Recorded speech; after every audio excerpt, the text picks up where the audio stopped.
welcome to another week here at Pagan Perspective. I'm your host, Kyle, and this is a day late because I don't feel like telling you.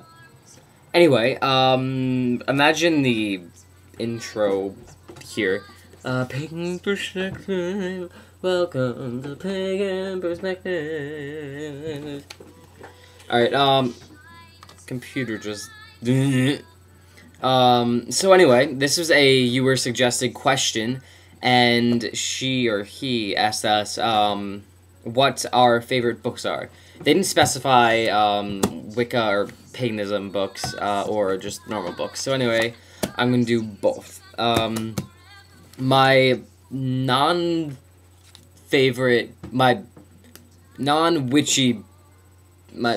non-witchy book is Harry Potter, because it just reeks of awesomeness, and, I'm just a nerd, so I like Harry Potter. So my favorite, witchy books I have right here. This might be too loud music. If you guys are wondering what that was, it was Glee, because Glee is also reeking of awesomeness. But anyway, this is Scott Cunningham's Encyclopedia and of Magical Herbs, and as you can see, there's a bunch of information on each different herb, and they have pictures, folk names, magical uses, their gender, what planet they're under, and their element, and what they're used for. So that's by Scott Cunningham, and it's the Encyclopedia of Magical Herbs. I could probably read that forever and ever, and still find it super amazing. This is The Idiot's Guide to Wicca and Witchcraft by Denise Zimmerman, and Catherine A. Gleason. And, as you can see, it does say Wicca and Witchcraft on it. So, it's not necessarily for other pagan paths, but, if you're something like Wicca, I think it'll be, like, a big thing. You just kind of skip, like, the history of Wicca, the morality, all that stuff, and just kind of skip into the, information if you're really looking for that. They have pretty much everything in this book dumbed down to a, kind of easier, understanding level, and that's what really drew me to the book, because, you know, it's The Idiot's Guide, and everybody knows The Idiot's Guide, and, it's just something that everybody knows, like I just said 5 seconds ago, and, everybody knows that they can rely on it, and, it's just pretty awesome. So that is, once again, The Complete Idiot's Guide to Wicca and Witchcraft, by Denise Zimmerman and Catherine A. Gleason. And this one, I think everybody's seen or heard of at least once. Silver Ravenwolf Solitaire Witch. Like The Idiot's Guide, it has everything in it, down to a certain level that is easier for understanding. It has 5 sections in it. It has 5 sections. There's 5 sections in it. Each one filled with information. And, I know that a lot of people dislike Silver Ravenwolf.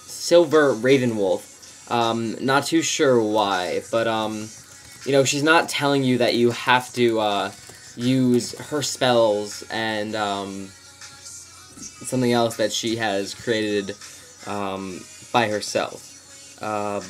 Like rituals. I know that she has, basic ritual layouts, within the books, and, it's great for beginners, like myself. I have it bookmarked. I have the ritual. I think this is a full moon ritual. No, it's the, Sabbat ritual bookmarked in here. For when Chris and I were, typing out our midsummer ritual. So yeah, that's kind of my view on Silver Ravenwolf. I really do enjoy some of her books. Most of her books, actually, and I just take a lot from it, and it's packed with information, and, plus her name is kind of cool.